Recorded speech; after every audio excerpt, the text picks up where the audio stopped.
হযরত আবু সাঈদ খুদরি রাদিয়াল্লাহু আনহু হতে বর্ণিত, উনি বর্ণনা করেন, আমি আল্লাহ রসুলকে জিজ্ঞাসা করলাম, ইয়া রাসূলুল্লাহ, ইয়া হাবিবাল্লাহ হুজুর, এই ব্যক্তি যে ব্যক্তি যারা পরিমাণ নেকির কাজ করবে সে এর প্রতিদান পাবে, যে ব্যক্তি যারা পরিমাণ খারাপ কাজ করবে তাও সে দেখতে পাবে। ইয়া রাসূলুল্লাহ, ইয়া হাবিবাল্লাহ হুজুর, তাহলে আমি ভালো ভালো যে কাজগুলো করব ওই ভালো কাজের আমলকে আমি দেখতে পারবো, বড় বড় আমল দেখা যাবে, ছোট ছোট আমলগুলোও কি দেখা যাবে?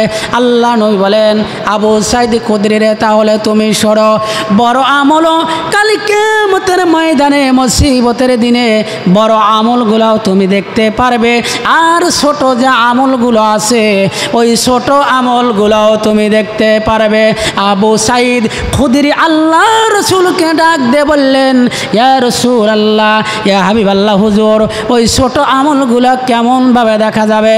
নবী আমার ডাক দিয়ে বললেন, আবু হুরায়রা রে, তাহলে শোনো, আবু সাঈদ খুদরি রে, তাহলে শোনো, কাল কিয়ামতের ময়দানে মুসিবতের দিনে ওই ছোট ছোট আমলগুলো ভালো কাজ যারা করবে যদিও ছোট হয়, ওই ছোট আমলগুলো 10 থেকে 700 গুণ পর্যন্ত আল্লাহ পাক ওই ছোট আমলগুলো আল্লাহ পাক বাড়িয়ে দিবেন। যদিও ছোট আমল হয়, দুনিয়াতে আপনি আমি যদি আমল করি, একটা আমল যদি ছোট আমল হয়, ওই আমলটা আল্লাহ রব্বুল আলামিন বান্দার জন্যে 10 থেকে 700 গুণ পর্যন্ত বাড়িয়ে দিবেন। আল্লাহ যাকে চাইবেন আরও বেশি বড় বানিয়ে দিবেন। এই কথা যখন শুনলেন, শোনার পর আবু সাঈদ খুদরি আক্ষেপ করতে লাগলেন, ইয়া রাসূলুল্লাহ, ইয়া হাবিবাল্লাহ হুজুর, তাহলে তো আশ্চর্যের বিষয়। নবী আমার ডাক দিয়ে বলতেছেন, আবু সাঈদ খুদরি রে, আশ্চর্যের বিষয় কোনো না, আশ্চর্যের বিষয় হওয়ার কোনো কারণ নাই। ওই কারণ হলো কাল কিয়ামতের ময়দানে মুসিবতের দিনে মানুষ কোনোদিন আমল করে আল্লাহর জান্নাতে যেতে পারবে না যতক্ষণ পর্যন্ত আমার আল্লাহ রব্বুল আলামিন নিজেই রহমত না দান করিবেন, ততক্ষণ পর্যন্ত মানুষ আমল করে জান্নাতে যেতে পারবে না, আমল করে জান্নাতে যেতে পারবে না। এই জন্য আপনারা কি আমল বাদ দিবেন নাকি? আমল কি বাদ দেওয়া যাবে? আমল কখনোই বাদ দেওয়া যাবে না। বুখারী শরীফের মধ্যে আসিয়াছে, ঘটনার মধ্যে দেখলাম বুখারী শরীফের মধ্যে ইমাম বুখারী বর্ণনা করেছেন, একদা 3 জন ব্যক্তি পথ দিয়ে চলতেছেন। কয়জন ব্যক্তি? 3 জন ব্যক্তি পথ দিয়ে চলতেছেন। ওই 3 জন ব্যক্তি যখন পথ দিয়ে যায়, পথ দিয়ে যাইতে যাইতে অনেক দূর তারা চলে গেলেন, বহু দূর চলে গেলেন। হঠাৎ করে তাদেরকে ঝড় বৃষ্টি পেল। ঝড় বৃষ্টি যখন পেল, এমন জ্বর শুরু হলো, তখন তারা 3 জন দিশাহারা হয়ে একটা গুহার মধ্যে লুকাইল, গুহার মধ্যে আশ্রয় নিল। গুহার মধ্যে যখন লুকানোর পর আল্লাহর খেলা বড় বোঝা দেয়, আল্লাহর মক্কর বোঝা বড় কঠিন। আমার আল্লাহ পাক এমন জোরে জ্বর দিলেন, বাতাস দিলেন, বাতাস আসার কারণে ওই গুহার মুখটা বন্ধ হয়ে গেল। গুহার মুখটা বন্ধ হয়ে গেল। গুহার মুখটা যখন বন্ধ হয়ে গেল, এবার ওই 3 জন ব্যক্তি আল্লাহকে ডাক দিয়ে বলতেছে, আল্লাহ, এই গুহার মধ্যে যদি আমরা 3 জন বন্ধু যদি মারা যাই, আল্লাহ তুমি ছাড়া আর দেখার মতো কেউ নাই। আয় আল্লাহ, এই গুহার মধ্যে যদি আমরা মারা যাই, তুমি ছাড়া তো কেউ দেখবে না, আমাদের ছেলে সন্তানগুলো দেখবে না, মা বাবাও দেখবে না, স্ত্রীও দেখবে না, ভাই বন্ধু দেখবে না, আল্লাহ শুধু তুমি একাই খালি দেখবে, তাছাড়া আর কেউ দেখবে না। একজন আর এক বন্ধুকে তখন ডাক দিয়ে বলতেছে, বন্ধুরে, এই যে আমরা বিপদের মধ্যে পড়ে গেলাম, এই গুহার মধ্যে আমরা আটকে গেলাম, এখন আল্লাহর দরবারে দোয়া ছাড়া আর কোনো লাভ নাই। বলতেছে, দোয়া করব? কি দোয়া করব? সারা জীবন তো ভালো আমল একটাও করি নাই, খালি অন্যায় করেছি, রাহাজানি করেছি, খুন খারাপি করেছি, একটাও ভালো কাজ করি নাই, একটাও ভালো আমল করি নাই। একজন বন্ধু দাঁড়িয়ে বলল, বন্ধুরে, ও বন্ধু, আমি জীবনে কোনো আমল যদি ভালো না করি, তবে একটা আমল আমি অবশ্যই ভালো করি। কই, কি আমল? আর এক বন্ধু আর দুই বন্ধু বলতেছে, বন্ধুরে তুমি কি এমন আমল করেছো যার কারণে আল্লাহর দরবারে হাত তুলে দোয়া করবে, আমরা আমিন আমিন তোমার পিছন থেকে করব। প্রথম নম্বর বন্ধু বলতেছে, ডাক দিয়ে বলতেছে, বন্ধুরে তেমন আমল আমি করি নাই, তবে একটা আমলের কথা আমার মনে পড়ে। আমার জনম দুঃখিনী মা এবং বাবা ছিল, জনম দুঃখিনী মা আর বাবা ছিল। ওই মা এবং বাবাকে আমি প্রতিদিন, আমার দুম্ব ছিল, এরপরে মেষ ছিল, আমি তাদেরকে দহন করে দুম্বর দুধ, এরপরে মেষের দুধ দহন করিতাম। করার পর আমি আমার মা এবং বাবাকে আগে পান করাতাম, তারপরে আমার ছেলে সন্তানদেরকে পান করাতাম। অর্থাৎ যতক্ষণ পর্যন্ত আমার মা এবং বাবাকে দুধ না পান করাতাম, ততক্ষণ পর্যন্ত আমার ছেলে সন্তানদেরকে দুধ পান করাতাম না। হঠাৎ করে আমি একদিন চলে গেলাম বহু দূরে, চারণভূমি আমাকে অনেক দূরে নিয়ে গেল। চারণভূমি যখন আমাকে অনেক দূরে নিয়ে গেল, এবার আসতে দুম্বগুলো, আপনার মেষগুলো চারণভূমি থেকে ফিরে আনতে আমার রাত্রি হয়ে গেল। রাত্রি যখন হয়ে গেল, আমি দহন করিলাম, দুম্বগুলি দহন করিলাম। দুম্বগুলি দহন করার পর আমি দুধ নিয়ে আমার মা এবং বাবার কাছে গেলাম। গভীর রাত, এই রাত্রের অন্ধকারে আমি যাই দেখি আমার মা এবং বাবা দুইজনই ঘুমিয়ে পড়েছে। আমি চিন্তা ভাবনা করিলাম, আমি যদি আমার মা এবং বাবাকে যদি এখন ডাকি তাহলে তারা কষ্ট পাবে, ঘুমের ব্যাঘাত ঘটবে। এই জন্য আমি ডাকাও তাদেরকে পছন্দ করিতাম না। পছন্দ না করে দুধের পেয়ালা হাতে করে নিয়ে সারা রাত মা এবং বাবার শিয়রে দাঁড়িয়ে রইলাম। আমার সন্তানেরা, আমার কলিজার টুকরা সন্তানেরা, ছোট ছোট সন্তানেরা আমার কাছে আসিল, ক্ষুধার যন্ত্রণায় ছটফট করে কাঁদতেছে আর বলতেছে, আব্বা গো, ও আব্বা, আমাদের ক্ষুধার যন্ত্রণা লেগেছে, ছটফট করেতেছি, মেহেরবানি করে আমাদেরকে এক গ্লাস দুধ দাও, আমরা দুধ পান করব। আমি তখন বললাম, সন্তান রে, আমার মা আমার বাবা যতক্ষণ পর্যন্ত এই দুধ না পান করিবে ততক্ষণ পর্যন্ত তোদেরকে আমি দুধ পান করাবো না। এই বলতে বলতে সকাল হয়ে গেল। সকাল যখন হয়ে গেল, আমার মা এবং বাবা ঘুম থেকে জাগ্রত হলো। এরপর আমি আমার মা এবং বাবাকে দুধ পান করালাম, তারপরে আমার ছেলে সন্তানদেরকে দুধ পান করালাম। আল্লাহ, এই কাজটি যদি তোমার সন্তুষ্টের জন্য করে থাকি, তোমার ভালোর জন্য করে থাকি, আল্লাহ এর ওসিলায় পাথরটা একটু সরিয়ে দাও, যাতে আমরা সূর্যটা দেখতে পারি, আকাশটা দেখতে পারি। আল্লাহ পাক দোয়া কবুল করিলেন। দোয়া কবুল করার সঙ্গে সঙ্গে পাথরটা একটু সরে গেলেন, তারা আকাশ দেখতে পাইলেন, আকাশ দেখতে পেলেন। এবার দুই নম্বর ব্যক্তি বলতেছে, বন্ধুরে, আমি তো তেমন আমল আমি করি নাই, আমি তেমন কোনো আমল করি নাই, তবে একটা আমলের কথা আমার মনে পড়ে। সেই আমলটা হলো, আমার এক চাচাতো বোন ছিল, তার চেহারা ছিল খুব সুন্দর, এত সুন্দর চেহারা। আমি আমার চাচাতো বোনকে এক নয় দুই নয় বারংবার তাকে প্রেমের প্রস্তাব দিলাম। বারংবার যখন প্রেমের প্রস্তাব দেয়, সে প্রেমের প্রস্তাবে রাজি হয় না। কেননা আমাদের দেশের মেয়েদের চেহারা যদি হয় হাই পাই, থাকি যাই পেট পিটে কাপড় নাই, যেগুলো উলাইকা হুমুল আল কাতরা, সেইগুলো খালি চোখ বাহির করে চলে। চেহারা যদি একটু ভালো হয় তাহলে অন্যদিকে খেয়াল নাই, অন্যদিকে খেয়াল নাই। আল্লাহ পাক বলেন, ওয়াকরনা ফি বুয়ুতিকুন্না ওয়ালা তাবাররাজনা তাবাররুজাল জাহিলিয়াতিল উলা। নারীরা রে, তোমরা পর্দার মধ্যে থাকো, ঘর থেকে যখন বাহির হবে পর্দা খানা নিয়ে তোমরা বাহির হবে। কিন্তু বর্তমান সমাজে পর্দার কোনো বালাই নাই। এবার বলতেছেন, আমি আমার চাচাতো বোনকে বারংবার যখন আমি প্রেমের প্রস্তাব দিলাম, আমার চাচাতো বোন রাজি হয় না। একবার নয়, বারংবার আমি প্রস্তাব দিতে লাগলাম। হঠাৎ করে এক পর্যায়ে রাজি হলো। রাজি হওয়ার পর বলতেছেন, চাচাতো ভাইকে বলতেছে, তুমি যদি আমাকে 100 দিরহাম দাও তাহলে তোমার প্রস্তাবে আমি রাজি হব। বহু কষ্ট করে আমি 100 দিরহাম জোগাড় করিলাম। 100 দিরহাম যখন জোগাড় করিলাম, জোগাড় করার পর এবার তার হাতে আমি 100 দিরহাম দিলাম। দেওয়ার পর বললাম, এবার তো তুমি প্রস্তাবে রাজি? বলল, হ্যাঁ প্রস্তাবে রাজি। এবার যখন আমি আমার মনের আবেগটা মিটাবো, মনের খাসটা যখন মিটাবো, হঠাৎ করে তার উরুর উপর আমি আমার পাওয়াটা রাখিলাম। পাওয়াটা যখন রাখিলাম, রাখার পর আমার চাচাতো বোন বলতেছে, ও আল্লাহর বান্দা, ওয়াত্তাকুল্লাহ, আল্লাহকে ভয় করো, আল্লাহকে ভয় করো, আমার কুমারিত্ব নষ্ট করো না, আমার কুমারিত্ব নষ্ট করো না। যদিও কেউ না দেখে, আমার আল্লাহ পাক ঠিকই দেখতেছে, আমার আল্লাহ পাক ঠিকই দেখতেছে, আমার কুমারত্ব নষ্ট করো না। সঙ্গে সঙ্গে আমি আমার কলিজার মধ্যে আল্লাহর ভয় হলো।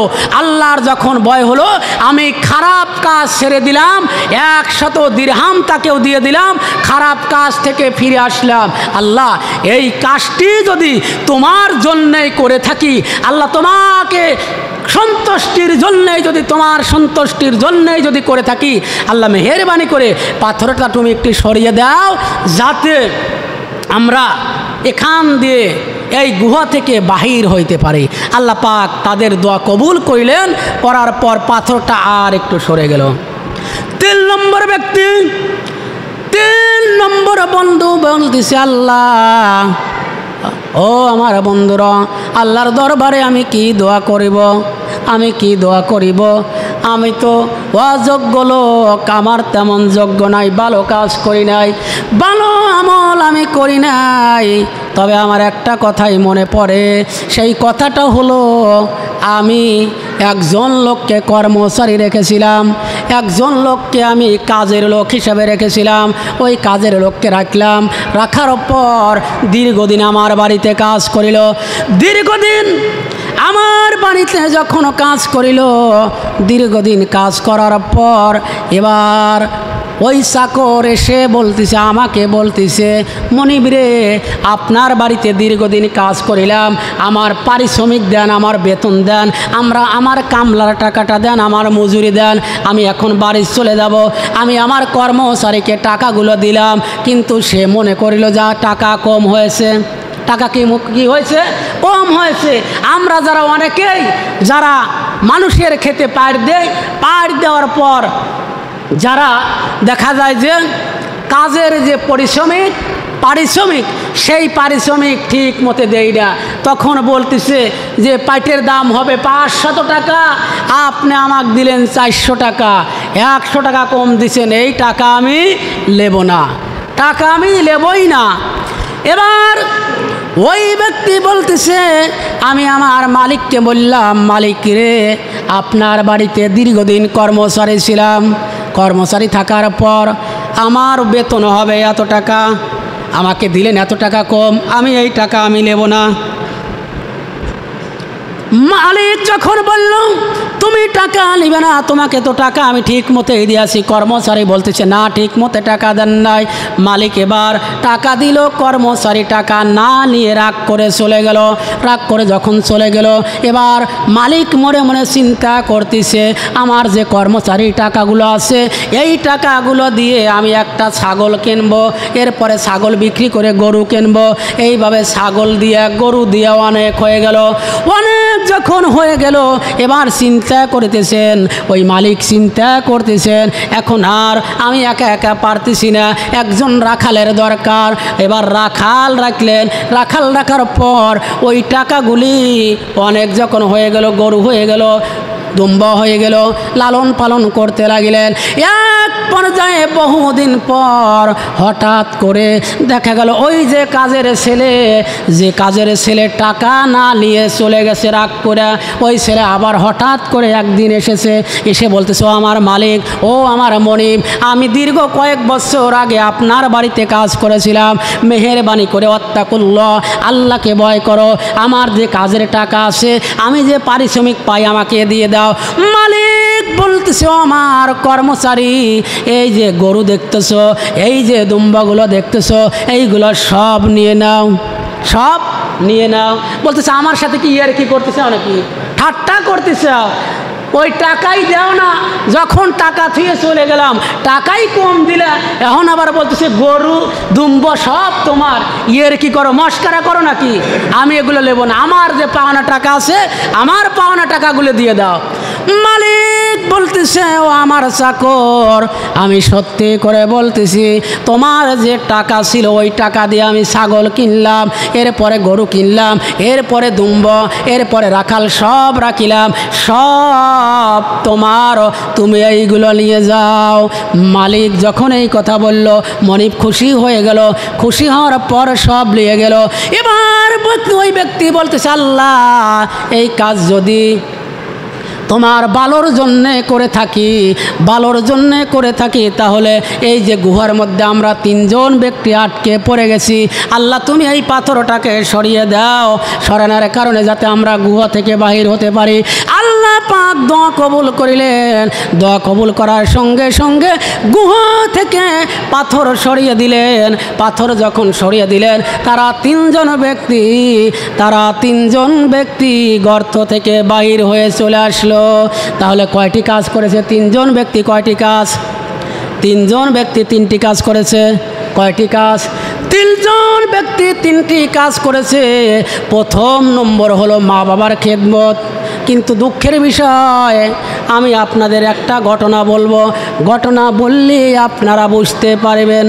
ঘটনাটা হলো, একজন মহিলার পেটে সন্তান হয় না, দেখা গেল অনেক দিন পর আল্লাহ পাক তাকে পেটে একটা বাচ্চা দিলেন। পেটে যখন বাচ্চা হলো, এবার ওই মহিলা আল্লাহকে ডাক দিয়ে বলতেছে, রব্বুল আলামিন, আমার পেট থেকে যদি একটা পুত্র সন্তান হয়, আমি একজন দরবেশকে খাওয়াইব, এক বেলা দরবেশকে খাওয়াইব। কাকে খাওয়াইবে? দরবেশকে খাওয়াইবে। কিন্তু দেখা গেল আল্লাহ পাক তাকে একটা কন্যা সন্তান দান করিলেন। তাহলে কি আর খাওয়ানোর দরকার আছে? খাওয়ানোর কোনো দরকার নাই। পরের বার আবার যখন ওই মহিলার পেটে যখন বাচ্চা এলো, এবার আল্লাহকে ডাক দিয়ে বলতেছে, আল্লাহ আমার পেটে থেকে যদি একটা পুত্র সন্তান হয়, আমি এক বেলায় একজন হুজুরকে ভাত খাওয়াইব। দেখা গেল সে বৎসর আল্লাহ পাক তাকে একটা কন্যা সন্তান দিলেন।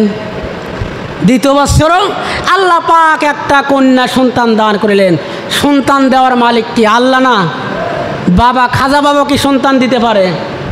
খাজা বাবা সন্তান দিতে পারে? অথচ আমরা বলি, কেউ ফেরে না খালি হাতে, খাজারে তোর দরবারে। কেউ ফেরে না খালি হাতে, বাবারে তোর দরবারে। তোর বাবা যদি ল্যাংটা থাকে, তোর কপালে যে কি লেখায় আছে, কোনো দোকানে যদি কোনো কিছু কিনতে যান, তার স্যাম্পল থাকে বাইরে, গোডাউনে থাকে মাল। স্যাম্পলই যদি ল্যাংটা হয়, গোডাউনে যাওয়ার কোনো প্রয়োজন নাই।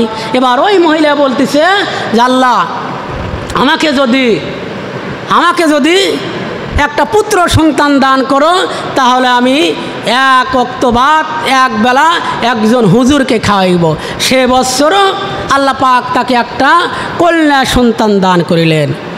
আবার পরের বার আবার যখন পেটে সন্তান আসিয়াছে, বলতেছে যে, আল্লাহ আমাকে যদি একটা পুত্র সন্তান দাও। হুজুরের দরবেশও দেখলাম, কেরুর দোয়া কামলো না।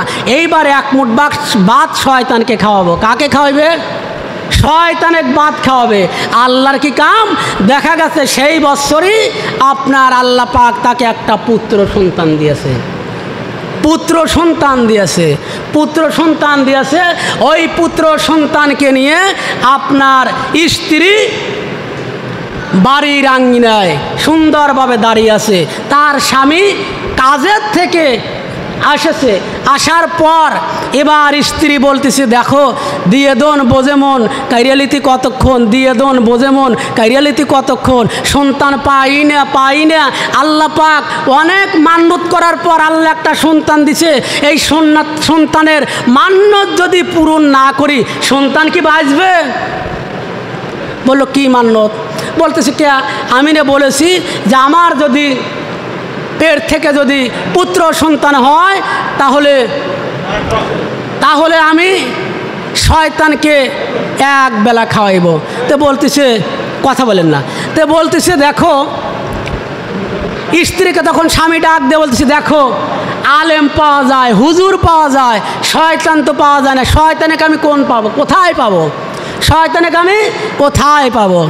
এবার স্ত্রী বলতেছে, অত কোনো কথা নাই, শয়তানের যতক্ষণ পর্যন্ত দাওয়াত না দিবে ততক্ষণ পর্যন্ত তোমার বাতও বন্ধ, তোমার বাতও বন্ধ।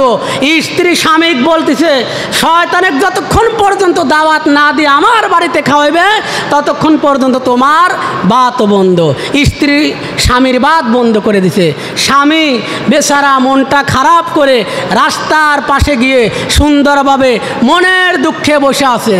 হঠাৎ করে ওই রাস্তা দিয়ে একজন লোক যায়, বলতেছে, ভাইজান আপনার মন খারাপ কেন? বলতেছে, খারাপ এই জন্যেই, আল্লাহ পাক আমাকে একটা পুত্র সন্তান দিয়েছে, এই জন্য মনটা খারাপ। বলতেছে, বাহ, পুত্র সন্তান হলে কি মানুষের মন খারাপ হয়? সন্তান হয় না, আর যদিও হয়, হওয়ার পরে বেঁচে থাকলে বিবাহ করার সময় তার ভিজিট হলো দাম বাড়ে 7 লাখ। কয় লাখ? 7 লাখ। সন্তান যদি থাকে 7 লাখ দাম, আর আপনি বলতেছেন মন খারাপ। বললো, না এই কাহিনী হয়েছে। বললো, শয়তানের বাদ খাওয়ান। বললো, হ্যাঁ। বললো, তাহলে আপনি চলে যান, ওই যে বাবা আছে বাবার দরবার যান। চলে গেছে বাবার দরবারে। বাবার দরবারে যাওয়ার পর এবার বাবা দেখে বলছে, কে রে, তোকে তো আমি জীবনেও দেখি না, এই প্রথম নাকি? বললো, বাবা প্রথমে আসিয়াছে। তা বললো, কিসের জন্যে? বললো যে আমার বউয়ের পেটে বাচ্চা হয় না, 2 বার মান্যত করিলাম, দেখা গেল কন্যা সন্তান হলো। 3বার মান্যত করেছি যে যদি আমার বউয়ের পেট থেকে যদি পুত্র সন্তান হয় আমি একবেলা শয়তানকে একবেলা খাওয়াইব। বলতেছে যে এই বেটা বেকুব, শয়তানকে কোনো দিন খাওয়ানো যায়? বলতেছে, কে? আপনার মুরিদ আমাকে বলল আপনি নাকি এখান থেকে কাবার কুকুর তাড়ান। তখন মুরিদরা চিন্তা করতে, হায় রে, কোথায় বাবা, কোথায় কাবা? আপনি এখান থেকে কাবার যদি কুকুর তাড়াতে পারেন তো শয়তানের খোঁজ আপনি দিতে পারেন না। যেই বলছে শয়তানের খোঁজ দিতে পারেন না, তখন লাঠি দিয়ে এক বাড়ি মারছে। এবার স্বামী বেচারা চলে আসে। চলে আসতে আসতে মসজিদের ইমাম সাহেব বলতেছে, কোথায় গিয়েছিলেন? বলতেছে, বাবার দরবারে গিয়েছিলাম, শয়তানকে একক্ত ভাত খাওয়াবো, বাবা আমাকে লাঠি দিয়ে আঘাত করেছে, যার কারণে আমি চলে আসছি। বলতেছে, এই কথা? বললো, হ্যাঁ। বলতেছে, শয়তান আবার শয়তানে ভাত খাওয়াবে আবার বাবার দরবারে যাওয়া লাগে? শয়তান তো এখানেই আছে। বললো, কিভাবে? বললো, আপনি দেখবেন লাগাতার যারা 3 জুমায় যারা সবার পিছনে আসে আগে যায়, সবার পিছনে আসে আগে যায়, ওই ব্যক্তি শয়তান। বুঝছেন তো? যখন এই কথা বলছে, বলার পর এবার বেচারা আনন্দ হয়ে চলে আসছে। আসার পর উনি মসজিদে সবার আগে আসে, এসে বসে চিন্তা করছে, দেখি কোন ব্যক্তি সবার পরে আসে, সবার আগে যায়। এসে দেখে হঠাৎ করে ওর চাচা, বুঝছেন তো, ওই ব্যক্তিরই চাচা। ও চিন্তা করতেছে, আল্লাহ, আগে আসে পরে আসে না আসে, আগে যিনি না যায়, পরে আসে না আসে, আগে যিনি না যায়, আমার বাপের আপন ভাই, এই কি শয়তান হতে পারে? এই কি শয়তান হতে পারে? ও জুমায় দেখা গেছে আবার পরে এসে আগেই চলে গেছে। তখন চিন্তা করতেছে, আল্লাহ, এ জুমায় যা হলো হলো, দ্বিতীয় জুমায় যিনি এই কাম না হয়। আল্লাহর কি কাম, দ্বিতীয় জুমায়ও দেখা গেল ওই ব্যক্তি তার চাচা সবার পরে আছে। তখন চিন্তা করতেছে, হয়তো চাচা কাজ কামের দিন, হয়তো এই জন্য পরে এসে, আগে যেন না যায়। আল্লাহর কি কাম, দেখা গেল চাচা আবার সবার আগে বাড়া গেছে। বললো, না, এই কি কাম হলো নাকি? তৃতীয় জুমায় চিন্তা করতেছে, আল্লাহ, যা হয়েছে হয়েছে, আল্লাহ, চাচার ভাই যে বাপের ভাই চাচা, এ যদি শয়তানের কেমন হলো? তখন দেখা গেল পরের বার আবার দেখা গেল চাচারই এককাণ্ড। তখন বলতেছে, চাচা, বলতেছে, ইমাম সাহেব আমাকে বলেছে যে শয়তানকে যদি খাওয়াইতে চাও, যে ব্যক্তি মসজিদে সবার পরে আসে সবার আগে যায়, ওই শয়তান ওকে একবেলা খাওয়াবে। তখন চাচার হাত ধরে বলতে, চাচা, আপনাকে আমি দাওয়াত করিলাম আগামী সোমবারে আমার বাড়িতে একবেলা খাবেন। তখন চাচা কান্তিছে আর বলতেছে যে, বাবারে, বেটার বউয়ের অত্যাচারে নিজের বাড়িতেই ভাত পাই না, আর তুই বাঁচতে হয়ে আমাকে খাওয়াইবি, এর চাইতে বড় খুশির খবর আর তো নাই। বলতেছে মনে মনে, বাঁচতে বলতেছে যে, হ্যাঁ, কিসের জন্য খাওয়াইবো এটা পরে বলবো নে, এটা পরে বলবো না। আজ আমাদের এমন অবস্থা হয়েছে যে বউয়ের অত্যাচারে দেখা গেল মা বাবার কোনো খবর নাই। শাশুড়ি আসিয়াছে, হঠাৎ করে একদিন শাশুড়ি আসিয়াছে, তখন বাজার করবে যাবে, তখন বউ বলতেছে আমার মা আসেই না, অনেক দিন পর আসিয়াছে, ইলিশ মাছ এনো, আচ্ছা আনলাম, তারপরে গরুর গোশত এনো, আচ্ছা আনলাম, তারপরে বড় দেখে একটা ওই যে জাপানি মাছ এনো, আচ্ছা। তখন বাজার থেকে ব্যাগ নিয়ে বাহির হচ্ছে, এমন সময় মা বলতেছে বেটা গত সপ্তাহে 10 টাকার পান এনেছিলি, পান নাই, কে পান্ড দয়া করে নিয়ে এসো। বলতেছে এই জন্যই তো তোর সাথে আমি কথা বলি না। কে রে, 10 টাকার পান কি তুই 1 মাস লিবার পারিস না? 10 টাকার পান কি তুই 1 মাস লিবার পারিস না? খালি খাই খাই খাই খাই। আজকে আমাদের অবস্থা এইরকম। তো হঠাৎ করে বলতেছে চাচা বলতেছে যে বেটার বউয়ের অত্যাচারে বেটাই বাদ দেয় না, তুই খাওয়াবি। বলতে চাচা ঠিক আছে পরে বলবো না, আপনি আমার বাড়ি দাওয়াত গ্রহণ করেন। একদিকে স্ত্রী বলতেছে শয়তানকে দাওয়াত করিলে শয়তানের রূপ কেমন, চেহারা সুরত কেমন। বলতেছে চুপ করে, এক কথা বলিস না, আসলি তারপর দেখবি। হঠাৎ করে সোমবারের দিন চাচা যখন চলে এসেছে, চাচা আসার পর গেটের দরজায় নক করেছে, বাইস্তা আবদুল্লাহ বাড়িতে আসো নাকি, বাবা আবদুল্লাহ বাড়িতে আসো নাকি। এবার বাইস্তা বলছে বাড়িতে, ঘর থেকে বাহির হয়ে বলতেছে চাচা আসে, তাড়াতাড়ি আসেন। তো বউ বলতেছে কে রে, তোমার শয়তান না আসার কথা বলে এক কথা বলবি না, শয়তানের কথা বলে চুপ করে থাক। যখন এই কথা বলছে স্ত্রীর আর কোনো কথা নাই। তো বলতেছে চাচা বলতেছে বাইশ থেকে বলতে বাবা এত রান্না করছে, এত সুন্দর তরকারি, এত আইটেম, বাহ আমার সাওয়াল তোমাকে এইভাবে কোনো দিন খাওয়ায় না, আর তুমি বাইশতে হয়া এত ভালো খাবার আমার সামনে। বললো চাচা খান খান। বলে একটু দোয়া করে। বললো না দোয়ার দরকার নাই। বাইশতে মনে মনে চিন্তা করতে, শয়তান যদি দোয়া করে তাহলে দোয়া যাবে উল্টো, বিপরীত হবে। দোয়ার দরকার নাই, দোয়ার দরকার নেই, খাওয়ার পর দোয়া করেন নে। তখন খাওয়া দাওয়া শেষ, খাওয়া দাওয়া যখন শেষ হতে বললে এবার দোয়া করি। কী জন্য আমাকে খালে বলো। বললো চাচা আসল কথা হলো আমার বউয়ের গর্ভে দেখা গেল খালি কন্যা সন্তান হয়। আমি মান্যত করেছিলাম, কিন্তু মান্যত করার পর তৃতীয়বার যখন একটা পুত্র সন্তান হলো, আমি মান্যত করেছিলাম আমি 1 ওয়াক্ত ভাত শয়তানকে খাওয়াবো। আলেম দেখলাম, দরবেশ দেখলাম, তাদের দোয়া কামে লাগলো না। কিন্তু যখন বললাম শয়তানকে খাওয়াবো, তখন আল্লাহ পাক পুত্র সন্তান দান করেছে, এই জন্যে শয়তান হিসেবে আপনাকে খাওয়াইতেছি। চাচার মাথা কি ঠিক আছে? আর তোর এত বড় সাহস, আমাকে শয়তান বানালু, এত বড় সাহস কে দিল? বললো আমি কই নাই, অত রাগান্বিত হইন না। ওই যে ইমাম সাহেব কনগা ল, ইমাম সাহেবের কাছে ল। একেবারে কাছাতে চলে গেছে ইমাম সাহেবের কাছে। ইমাম সাহেবকে ডাক দেওয়া যে হুজুর। ইমাম সাহেব বলছে কে? বললো আমি আসিয়াছি। তো কি বলেন? হ্যাঁ আপনি ফতুয়া দিয়েছেন আমি নাকি শয়তান, আমি নাকি শয়তান। বললো আমি তো ফতুয়া দেই নাই, আমি কি আপনাকে ফতুয়া দিয়েছি? আমি তো আপনাকে ফতুয়া দেই নাই। তা আমার বাইশতে বললো, বলে আপনার বাইশতের টিনে শোনেন। তখন বাইশতে বলতেছে না হুজুর এইভাবে ফতুয়া দিয়েছে, যারা 3 জুমায় সবার পরে আসে সবার আগে যায় তারাই হলো শয়তান। তখন চাচা বলতেছে আমার জীবন থেকে যতদিন ধরে নামাজ পড়ছি সব দিন পরে আসে আগেই গেছি। বুঝছেন তো, সব দিন যত জুমায় আসছি সবার পরে আসি আগেই গেছি। ইমাম সাহেব বলতেছে এখনো সময় আছে, তওবা করেন, তওবা করে